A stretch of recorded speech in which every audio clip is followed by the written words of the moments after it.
ثقافت کے اندر مبتلا ہو گئے۔ لیس البر ان تولوا وجوہکم قبل المشرق والمغرب، یہ آیت قرآن مجید کی اس اعتبار سے عظیم ترین آیت ہے۔ نیکی کی حقیقت کیا ہے، اس کی جڑ کیا ہے، بنیاد کیا ہے، اس کی روح کیا ہے، اس کے مظاہر کیا ہے۔ مظاہر میں اولین شے کون سی ہے، ثانین کون سی ہے، ثالثاً کون سی ہے، اور اس پر ایک پورا علم الاخلاق جو قرآن کا ایک مکمل کتاب تصنیف کی جا سکتی ہے۔ ایتھکس، قرآنک ایتھکس کے لیے یہ آیت ایک یوں سمجھیے کہ جڑ اور بنیاد ہے۔ لیکن یہ سمجھ لیں کہ یہ آیت یہاں آئی کیوں ہے۔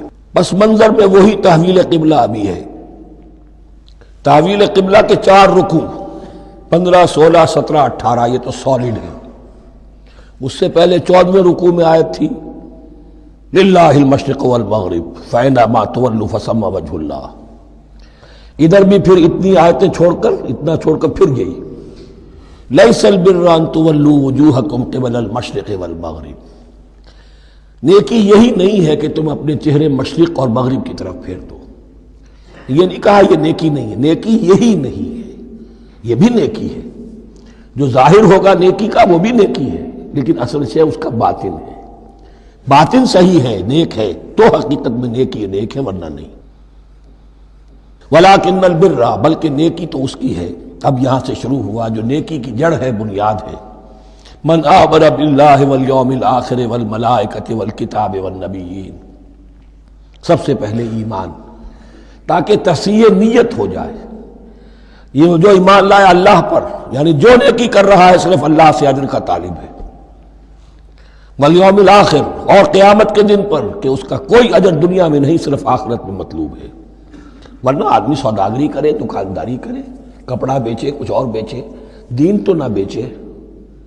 دین کا کام کر رہا ہے تو اس کے لیے سوائے اخروی نجات کے اور سوائے اللہ کی رضا کے کوئی اور شے مقصود نہ ہو۔ والملائکۃ والکتاب والنبیین، اور ایمان لایا فرشتوں پر اور کتابوں پر اور انبیاء پر۔ یہ تینوں مل کر ایک یونٹ بنتے ہیں۔ فرشتہ لایا دین، کتاب بن گئی، اور انبیاء پر آئی وہ کتاب۔ ایمان بالرسالت کا تعلق نیکی کے ساتھ یہ ہے کہ نیکی کا ایک مجسمہ تمہارے سامنے رہے، آئیڈیل، اسوہ۔ ایسا نہ ہو کہ اونچ نیچ ہو جائے۔ نیکیوں میں بھی ایسا ہوتا ہے، کوئی جذبات میں ایک طرف کو نکل گیا، کوئی جذبات میں ایک طرف کو نکل گیا۔ اس گمراہی سے بچنے کی ایک ہی شکل ہے کہ ایک مجسمہ مکمل، ایک اسوہ کاملہ سامنے ہو جس میں معتدل ہو تمام چیزیں، اور وہ ہمارے لیے اسوہ کاملہ محمد الرسول اللہ کی شخصیت ہے۔ نیکی کے ظاہر کے لیے ہم انہیں معیار سمجھیں گے، جو شے جتنی ان کی سیرت میں ہے اس سے زیادہ نہ ہو، اس سے کم نہ ہو۔ کوشش یہ ہو، آئیڈیل یہ ہو کہ بالکل انسان حضور صلی اللہ علیہ وسلم کے اسوہ کاملہ کی پیروی کرے۔ ولیکن البر من آمن باللہ والیوم الآخر والملائکۃ والکتاب والنبیین وآتی المال علی حبہ ذوی القربى والیتامى والمساکین وابن السبیل، اور دیا اس نے مال یا دے وہ مال اس کی محبت کے علی الرغم، علی حبہ اللہ کی طرف نہیں ہے، علی حب المال، علی الرغم مال محبوب ہے پھر بھی وہ خرچ کر رہا ہے، ذوی القربہ قرابت داروں پر، والیتامى یتیموں پر، والمساکین محتاجوں پر، وابن السبیل مسافر پر، والسائلین اور مانگنے والوں پر، وفی الرقاب اور لوگوں کی گردنیں چھڑانے میں۔ گویا کہ نیکی کے مظہر میں اولین مظہر یہ ہے انسانی ہمدردی۔ اگر یہ نہیں ہے تو نیکی نہیں ہے۔ عبادات کے انبار لگے ہوں اور دل میں شقاوت ہو، انسان کو حاجت میں دیکھ کر دل نہ پسیجے، کسی کو تکلیف میں دیکھ کر تجوری کی طرف ہاتھ نہ بڑھے حالانکہ تجوری میں مال موجود ہو، تو وہ دین کی روح سے بالکل خالی ہے۔ یہ آپ سورہ آل عمران میں پڑھیں گے، لن تنالوا البر حتى تنفقوا مما تحبون، تم نیکی کے مقام کو پہنچ ہی نہیں سکتے جب تک کہ خرچ نہ کرو اس میں سے جو تمہیں پسند ہے۔ جس سے طبیعت گھبرا گئی، اکتا گئی، کپڑے میں جو بوسیدہ ہو گئے وہ دے دیے، حاتم طائی کی قبر کو لات مار دی، وہ نہیں، جو شے پسند ہے اگر اس میں سے نہیں دیتے تو نیکی کو پہنچ بھی نہیں سکتے، تمہیں ہوا بھی نہیں لگے گی۔ وَأَقَامَ الصَّلَاةَ وَآتَى الزَّكَاةَ، دیکھیے نماز اور زکوٰۃ اب آ رہے ہیں۔ یہ ہے حکمت دین کہ ایک ہے روح دین، وہ ہے ایمان، اور جو اس کے مظاہر ہے، مظہر اول انسانی ہمدردی، نمبر دوم ہے پھر نماز اور زکوٰۃ، اور یہاں زکوٰۃ کو علیحدہ ذکر کیا ہے، اور اس آیت کا حضور نے حوالہ دیا ان فی المال لحق سوى الزکاۃ۔ دیکھو کچھ لوگوں نے سمجھا بس ہم نے زکوٰۃ نکال دی تو حق ادا ہو گیا پورا، بڑی بے وقوفی ہے۔ مال میں حق ہے زکوٰۃ کے سوا بھی، اور اب آپ نے یہ آیت پڑھی، دیکھو اس آیت میں کیا ہے، زکوٰۃ کا تذکرہ بعد میں ہو رہا ہے، وَآتَ الْمَالَ عَلَىٰ حُبِّهِ ذَوِي الْقُرْبَىٰ وَالْيَتَامَىٰ وَالْمَسَاكِينَ وَابْنَ السَّبِيلِ وَالسَّائِلِينَ وَفِي الرِّقَابِ وَأَقَامَ الصَّلَاةَ وَآتَى الزَّكَاةَ۔ اس کی کیا حکمت ہے کہ ایمان کو تر و تازہ رکھنے کے لیے نماز ہے، اقم الصلاۃ لذکری، اور انسانی ہمدردی میں مال خرچ کرنے کے جذبے کو پروان چڑھانے کے لیے، برقرار رکھنے کے لیے زکوٰۃ ہے۔ اتنا تو دو نا کم سے کم، بوتل کا منہ تو کھلے، کارک تو نکلے اس کا، اگر بوتل کا کارک نکل جائے گا تو شاید اس میں سے کچھ شربت اور بھی نکل آئے، تو زکوٰۃ ہے تو کارک کے مانند 2.5% ہے، کیا ہے، لیکن یہ کہ اس سے پھر کچھ اور بھی نکلے گا۔ جو زکوٰۃ بھی نہیں دیتا اس نے کیا کرنا؟ وَالْمُوفُونَ بِعَهْدِهِمْ إِذَا عَاهَدُوا، اور وہ کہ جو اپنے عہد کو پورا کرنے والے ہیں جب کوئی عہد کر لیں۔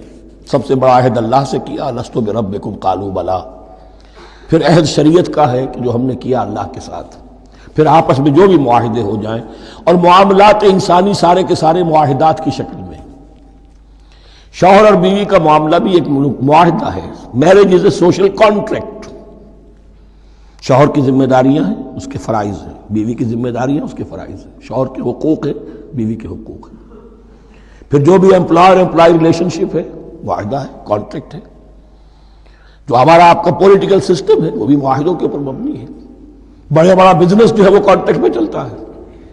تو اگر ایک چیز پیدا ہو جائے کہ جو عہد کر لیا ہے اسے پورا کرنا ہے، تو ساری اسٹریم لائننگ ہو جائے گی تمام معاملات کی۔ وَالْمُوفُونَ بِعَهْدِهِمْ إِذَا عَاهَدُوا وَالصَّابِرِينَ فِي الْبَأْسَاءِ وَالضَّرَّاءِ وَحِينَ الْبَأْسِ، اور خاص طور پر صبر کرنے والے فقر و فاقہ میں، جنگ کی حالت میں اور تکلیف میں۔ یعنی ایک نیکی ہے بدھ مت کے بھکشوؤں کی نیکی، ایک نیکی یہ ہے، یہ نیکی باطل کو چیلنج کرتی ہے، یہ نیکی خانقاہوں تک محدود نہیں ہوتی، یہ نیکی صرف انفرادی سطح تک محدود نہیں رہتی۔ جو نیکی اللہ چاہتا ہے وہ یہ ہے کہ اب باطل کا سر کچلنے کے لیے میدان میں آؤ، اور جب باطل کا سر کچلنے کے لیے میدان میں آؤ گے تو خود بھی تکلیفیں اٹھانی پڑیں گی۔ صحابہ کرام کو بھی جانیں دینی پڑی ہیں، سینکڑوں صحابہ نے جام شہادت نوش کیا۔ تو آخری چوٹی کیا ہے؟ گویا کہ سمم بونم جس کو کہتے ہیں ایتھکس کے اندر، کہ اس نظریہ اخلاق میں سب سے اونچی منزل کون سی ہے؟ وہ سمم بونم جو ہے اسلام کا، وَالصَّابِرِينَ فِي الْبَأْسَاءِ وَالضَّرَّاءِ وَحِينَ الْبَأْسِ وَلَا تَقُولُوا لِمَنْ يُقْتَلُ فِي سَبِيلِ اللَّهِ أَمْوَاتٌ بَلْ أَحْيَاءٌ وَلَكِنْ لَا تَشْعُرُونَ۔ وہ آیت یاد کر لیجیے، اولئک الذین صدقوا، یہ ہیں لوگ جو سچے ہیں، دعوت و نیکوکاری کا بہت شوق ہے، یہ ہیں وہ لوگ کہ جو سچے ہیں، وَأُولَئِكَ هُمُ الْمُتَّقُونَ، اور یہی حقیقت میں متقی ہیں۔ تمہارے ذہنوں میں کوئی اور نقشے بیٹھے ہوئے ہیں، کوئی لباس ہے، وضاقتہ ہے، بس یہ بڑا متقی آدمی ہے۔ تقویٰ اس کا نام ہے، یعنی یہ پوری انسانی شخصیت کا ایک ہیولہ ہے، ایک پوری انسانیت کا ایک فرد کا نقشہ کھینچ دیا گیا، کیریکٹر کا، جس کے اندر روح ایمان اور خارج میں اس ترتیب کے ساتھ دین کی یہ تقاضے اور نیکی کے یہ مظاہر موجود ہیں۔ اللہم ربنا اجعلنا منہم، اللہم ربنا اجعلنا منہم۔ اب اس کے بعد کچھ وہی جو معاملات انسانی ہیں اس پر اب بحث، جیسا کہ میں نے کہا تھا کہ ایک لڑی ہے شریعت کی، معاملات کی۔ یہ تو بڑے بڑے پھول جو تھے، آیت الآیات اور آیت البر۔ یا ایھا الذین آمنوا کتب علیکم القصاص فی القتلی، اہل ایمان تم پر لازم کر دیا گیا ہے مقتولوں کا بدلہ لینا۔ قتلہ قتیل کی جمع بھی ہے، اور مقتول سے یہ مصدر بھی ہو سکتا ہے، کہ تمہارے لیے یعنی اس معاملے میں سہل انگاری صحیح نہیں ہے۔ انسانی تمدن کی جڑ کٹتی ہے جب کسی معاشرے کے اندر انسان کا خون بہانا عام ہو جائے۔ تمدن جس کی جڑ کٹ جائے گی۔ تو قصاص تم پر واجب ہے۔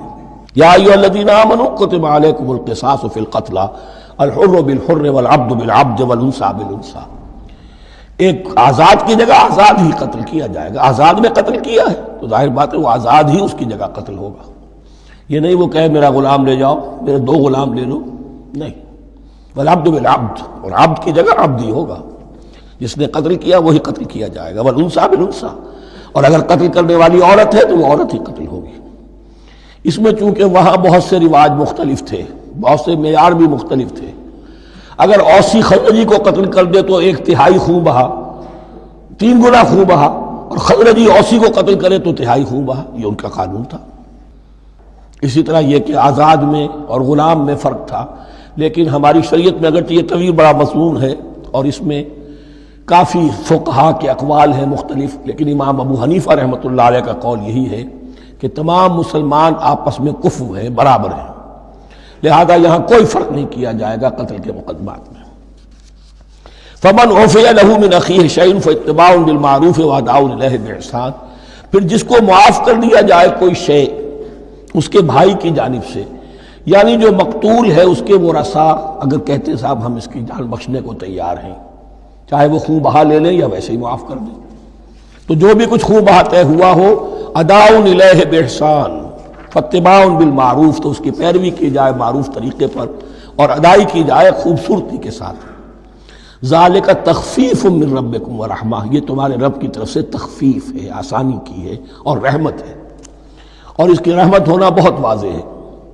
اگر یہ شکل نہ ہو تو پھر قتل در قتل کا سلسلہ جو ہے وہ جاری رہتا ہے، لیکن اگر یہ ہو گیا کہ قاتل کو لا کے سامنے کھڑا کر دیا، لو بھائی اب تمہارے ہاتھ میں اس کی جان ہے، چاہو تو یہ قتل کر دیا جائے گا، چاہو احسان کرنا چاہو بخشنا چاہو ویسے ہی بخش دو، چاہو تو خون بہا لے لو۔ اس سے کیا ہوگا کہ وہ دشمنیوں کا جو دائرہ ہے وہ پھر سمٹ جاتا ہے، بڑھتا نہیں۔ اس میں بڑی رحمت ہے اللہ کی طرف سے۔ قانون جو ہے اسلام میں قتل کا، اس میں مدعی ریاست نہیں ہوتی۔ آج کل ہمارے ہاں غلطی یہ ہے، مدعی ریاست بن جاتی ہے۔ یہ مدعی ہوتا ہے یہاں پر جو بھی مقتول کے ورثاء ہیں، اور کسی کو صدر کو کیا، صدر کے باپ کو بھی اختیار نہیں ہے کہ کسی قاتل کو معاف کر دے۔ قاتل کو معاف کرنے کا جو اختیار ہے وہ صرف مقتول کے ورثاء کو ہے، کوئی صدر نہیں کر سکتا۔ ہمارے دستور میں ہے، پوری شرع پوری شک موجود ہے۔ فمن اعتدی بعد ذلک فلہ عذاب علیم، جو اس کے بعد بھی حد سے تجاوز کرے گا تو اس کے لیے دردناک اور بہت بڑا عذاب ہوگا۔ وَلَكُمْ فِي الْقِصَاصِ حَيَاةٌ يَا أُولِي الْأَلْبَابِ لَعَلَّكُمْ تَتَّقُونَ، اور اے ہوش مندو قصاص میں زندگی ہے تمہارے لیے۔ ایک روحانی تصور ہے معاف کر دینا اچھا ہے، اسلام بھی کہتا ہے ان تعفوا وتصفحوا وتغفروا فإن اللہ غفور رحیم، لیکن قتل کے مقدمات میں سہل انگاری جو ہے وہ اچھی نہیں ہے، پیروی شدت کے ساتھ ہونی چاہیے تاکہ اس سے آگے قتل کا سلسلہ بند ہو۔ وَلَكُمْ فِي الْقِصَاصِ حَيَاةٌ يَا أُولِي الْأَلْبَابِ لَعَلَّكُمْ تَتَّقُونَ، تاکہ تم بچ سکیں۔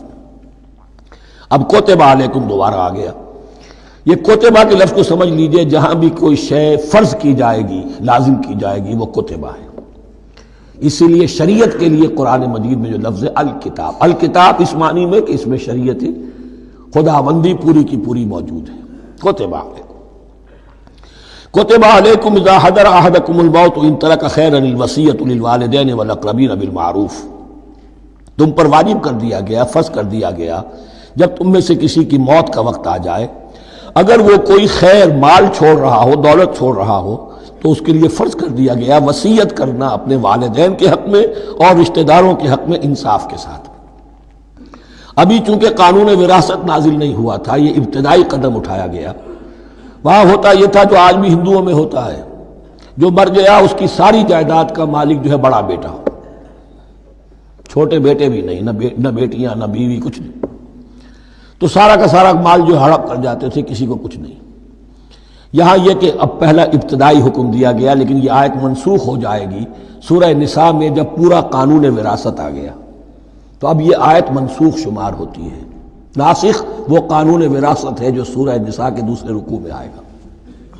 البتہ اس کے ایک حصے کو حضور نے باقی رکھا ہے، وہ گویا کہ سنت نے اس کے ایک جز کو برقرار رکھا ہے، اور وہ جز یہ ہے کہ مرنے والا 1/3 اپنے مال کے لیے وصیت کر سکتا ہے کسی کے لیے، 1/3 سے زیادہ نہیں، اور وارث کے لیے وصیت نہیں ہوگی، جس کی وراثت میں حق مقرر ہو چکا ہے اس کے لیے وصیت نہیں ہوگی، وہ غیر وارث کے لیے وصیت ہوگی، کسی دینی ادارے کو دینا چاہے، کسی اور کو دینا چاہے، یتیم کو، بیوہ کو، یتیم خانے کو، ٹھیک ہے، 1/3، 2/3 میں قانون وراثت کی تنفیذ ہوگی لازماً۔ تو اس آیت کا صرف اتنا حصہ باقی رکھا ہے حضور نے صلی اللہ علیہ وسلم۔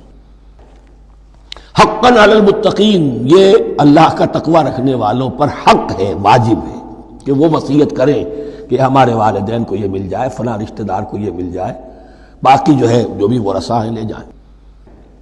فمن بدلہ بعد ما سمعہ، تو جس نے بدل دیا اس وصیت کو اس کے بعد کہ اسے سنا تھا، فإنما اسمہ علی الذین یبدلونہ، تو اس کا بوجھ، اس کا گناہ انہی پر آئے گا جو تبدیل کرتے ہیں۔ جو وصیت کرنے والا تھا وہ بری ہے، اس نے صحیح وصیت کی تھی، جس نے بعد میں اس وصیت میں تحریف کی، تبدیلی کی، اس کا وبال، اس کا بوجھ انہی پر آئے گا۔ ان اللہ سمیع علیم، یقینا اللہ سب کچھ سننے والا اور جاننے والا ہے۔ فمن خاف من موص جنفا، اب اگر کسی کو اندیشہ ہوا کہ وصیت کرنے والے نے جانبداری برتی ہے، ٹھیک وصیت نہیں کی ہے، دیانتداری کے ساتھ اس کی رائے یہ ہوئی، او اسمن، یا گناہ اس نے کمایا ہے، فاصلح بینہم، اور اب ان کے مابین صلح کرا دی، ورثاء کو جمع کیا کہ بھائی وراثت تو یہ تھی، ان کی وصیت تھی، لیکن دیکھو اس میں یہ زیادتی والی بات ہے، اگر تم مطمئن ہو جاؤ، متفق ہو جاؤ تو اس میں اتنی تبدیلی کر دی جائے ان کے اتفاق سے، فلا اسم علیہ، تو اس میں کوئی گناہ نہیں ہے، یعنی ایسی نہیں ہے یہ بات کہ اس کو وہ سینکشن اور سینکٹیٹی حاصل ہو گئی ہے، تقدس، کہ اب اس میں کوئی تبدیلی نہیں ہو سکتی، باہمی مشورے سے اور اچھے جذبے سے، اصلاح کے جذبے سے وصیت میں تغیر ہو سکتا ہے۔ ان اللہ غفور الرحیم، یقیناً اللہ تعالی بخشنے والا ہے، رحم فرمانے والا۔